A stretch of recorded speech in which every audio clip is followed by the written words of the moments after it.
Hi, my name is Matthew, and I want to talk to you about the concept of the wrath of God. It's a concept that our modern world has tried to erase, but it is a biblical concept. John Calvin, the great reformer, didn't see God's wrath as a temper tantrum like Donald Trump exhibits. He saw it as a judicial necessity. Think of that in legal terms. He argued that we stand condemned before the bar of God's justice since birth. You aren't just a mistake maker. In the eyes of a holy law, we are inheritors of wrath from birth. Calvin teaches that God's anger isn't impulsive, it's a settled legal reaction to unrighteousness since the fall of man. As Romans 1:18 says, the wrath of God is revealed from heaven against all the ways we suppress the truth, all ungodliness. It is the holy no of a creator to the destruction of his creation. But then, Jonathan Edwards takes this legal reality and makes it visceral. Picture this. The year is 1741. Edwards stands before a crowd and tells them, the bow of God's wrath is bent, and the arrow made ready on the string. Imagine the tension in that wood. Justice is the one aiming that arrow directly at your heart. Edwards warns that the only reason that arrow isn't made drunk with your blood this very second is the mere pleasure of God, the presence of God.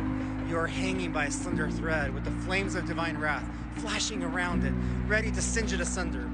It's a terrifying image of imminence. The wrath isn't just a far-off idea, it's a rising flood held back by a dam of divine patience that could break at any moment. Now you might ask, isn't that just old school fire and brimstone? And yes, there are lots of concepts since Dante's Inferno that might support that. But look at the New Testament. John 3:36 tells us that for those who reject the Son, the wrath of God doesn't just come, it remains. It's the default state of a world that has walked away from its life source. Colossians 3 points to our greed, our idolatry, and our bitterness as the very reasons this wrath is coming. Scripture calls us children of wrath by nature. We aren't just victims of a broken world. According to Calvin's secret counsel, we are vessels that have set ourselves against the very sovereignty that sustains us. But here is the pivot, the part that makes the gospel good news. Romans 5:9 says we can be saved from the wrath through him, Jesus. This is the doctrine of propitiation. It means that on the cross, Jesus didn't just hide us, he stepped in front of the arrow. He became the lightning rod for the judicial satisfaction Calvin spoke of.